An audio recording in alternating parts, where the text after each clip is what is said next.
오늘도 이 새벽의 첫 시간을 하나님 앞에 깨우신 여러분들을 축복합니다. 정말 이 교회가 정말 하나님에게 정말 기도의 그 불이 끊이지 않는 그러한 교회가 되기 원합니다. 오늘 말씀부터는 이제 이스라엘의 이 사사 시대가 끝이 나고 왕정 시대가 도래하게 되었습니다. 자신들에게도 왕이 필요하다고 했었던 이스라엘 백성들의 요구를 하나님께서는 받아들이셨습니다. 그리고 그 이스라엘의 첫 번째 초대 왕은 오늘 말씀에도 보다시피 베냐민 지파의 사울이었습니다. 사무엘상 9장에서는 시작부터 사울에 대해 설명해주고 있는데요. 1절을 보면 베냐민 지파에 기스라 이름하는 유력한 사람이 있었으니, 지금 이 베냐민 지파는 바로 베냐민 지파의 기스를 소개하고 있는데요. 이 사사기를 보시면 이 베냐민 지파는 어떠한 지파느냐면요, 거의 멸절될 뻔했던 그러한 지파였습니다. 동족들과 이 다툼을 하여서 겨우 600명이 살아남은 그러한 아주 작은 지파였습니다.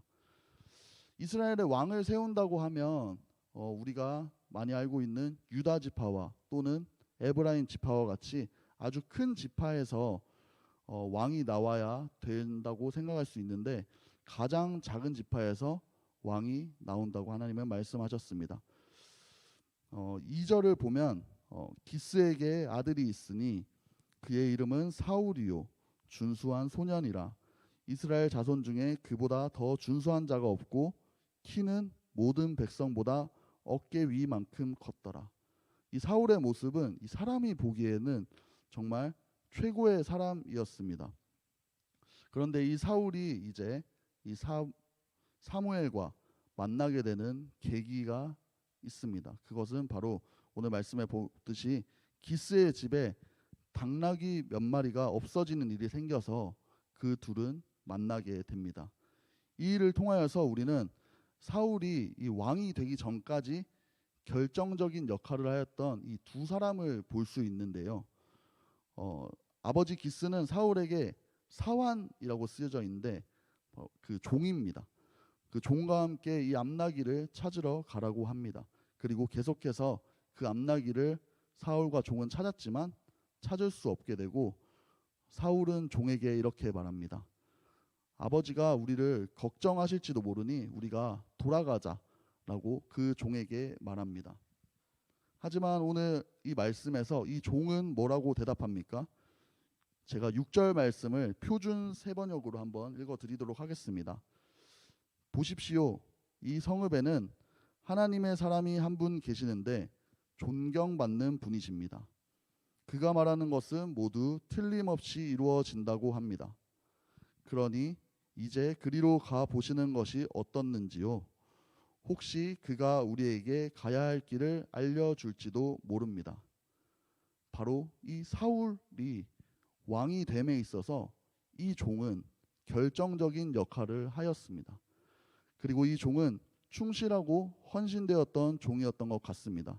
보통의 사람이라면 내가 종이기 때문에 힘들고 어려운 일, 계속해서 당나귀를 몇 일 동안 계속 찾으러 다녔잖아요. 그렇기 때문에 빨리 집에 들어가서 쉬고 싶은 마음, 그리고 빨리 이 일을 끝내버리고 싶은 그런 마음이 있었을 것입니다. 하지만 이 종은 달랐습니다. 이 종은 사울에게 하나님의 사람, 그 선견자를 만나면 도움을 받을 수 있다고 말하는 게으른 종이 아니라 충실된 종이었습니다. 그리고 그 사울에게 세상의 조언이 아니라요, 하나님의 선지자를 만나러 가보자고 하는 영적으로 깨어있는 사람이었습니다.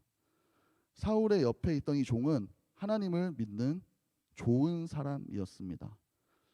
여러분은 이 사울과 종을 보며 무엇을 느낍니까? 나의 옆에 있는 사람이 누구인지가 얼마나 중요한지, 그 사람이 내 삶에 얼마나 영향을 미치는지 알 수 있습니다. 다른 사람들이 보았을 때는 그저 주인과 종일지 모릅니다. 하지만 이 종이 하나님을 믿고 영적으로 깨어있는 사람으로서 사울에게 이러한 조언을 할 수 있었던 것입니다. 저와 여러분은 어떠한 사람입니까? 여러분이 옆에 있는 사람에게 하나님을 믿는 좋은 사람이 되시기를 축복합니다. 그리고 그러한 사람들이 여러분 옆에 항상 넘침으로써 은혜가 넘치는 삶이 되시기를 바랍니다. 그리고 우리 성산교회 모든 분들이 그러한 사람이 되기를 축원합니다. 그리고 하나님을 알지 못하는 그 세상의 사람들에게 이 좋은 사람이란 어떠한 사람일까요? 그리고 하나님께서 기뻐하시는 좋은 사람은 어떠한 사람일까요? 데살로니가전서 2장 2절과 4절 말씀을 제가 읽어드리도록 하겠습니다. 너희가 아는 바와 같이 우리가 먼저 빌립보에서 고난과 능욕을 당하였으나 하나님을 힘입어 많은 싸움 중에 하나님의 복음을 너희에게 전하였노라. 하나님의 복음을 너희에게 전하였다 하였습니다. 4절 말씀을 읽어보도록 하겠습니다. 우리가 이와 같이 말함은 사람을 기쁘게 하려 함이 아니요 오직 우리 마음을 감찰하시는 하나님을 기쁘게 하려 함이라. 바로 그들에게 하나님의 복음을 알려주는 것, 그것을 통하여서 그들이 그리스도를 영접하는 것, 그것이 하나님을 기쁘시게 하는 좋은 사람입니다. 바로 사울에게는 이러한 사람이 바로 옆에 있었던 것입니다. 남들이 보기에는 하찮게 생각했던 그런 종일지 모르지만 이 사울의 인생에는 정말 터닝 포인트와 같은 그러한 종이 있었던 것입니다.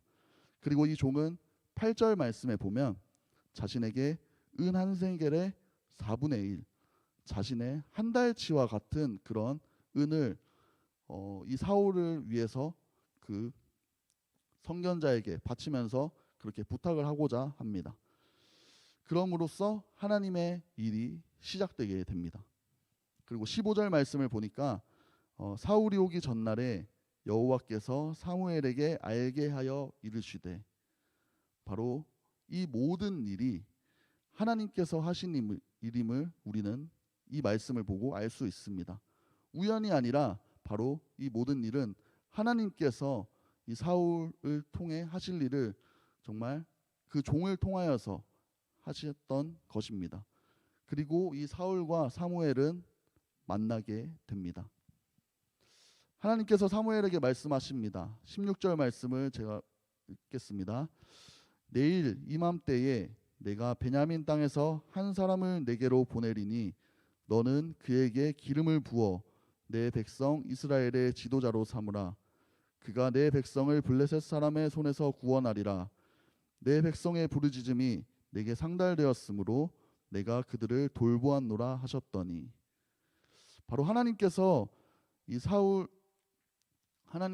그 사울이 그 하나님께서 말씀하셨던 지도자이며 백성을 구원할 것이라고 말씀해 주십니다.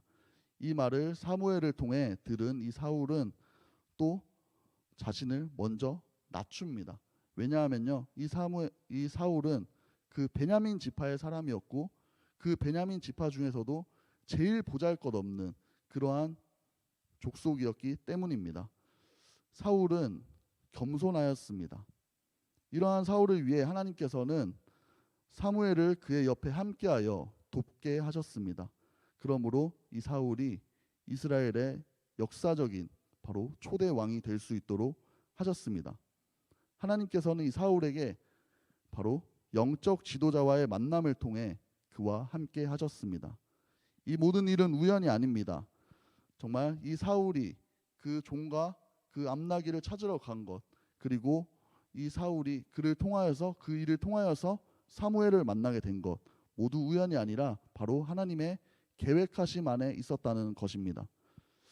비록 이 사울의 마지막의 삶은 교만함으로 끝이 났지만 그가 겸손함을 잃지 않았을 때는요, 하나님의 도우심으로 이스라엘 왕으로서 그의 직분을 잘 감당하였습니다. 여러분들에게는 하나님께서 허락하신 영적 지도자는 누구이십니까? 바로 목사님이시죠? 이것 또한 우연이 아니라는 겁니다. 여러분이 그 목사님과 이 담임 목사님과 이 성산교회에서 만난 것, 그리고 목사님과 함께 이 교회를 통하여서 신앙생활을 이어나가는 것, 그것 또한 모두 하나님의 계획하심 안에 있는 줄 믿습니다. 여러분이 영적 지도자이신 목사님을 따라 신앙생활 하실 때에 여러분에게는 하나님께서 사울과 같이 은혜의 삶을 허락하실 줄 믿습니다. 목사님을 위해 기도하시기 바랍니다. 그것이 여러분들에게 더 큰 은혜가 되는 일입니다. 그러므로 사울의 종과 같이 여러분이 좋은 사람, 바로 선한 영향력을 끼치는 자 되시기를 주님의 이름으로 축복합니다.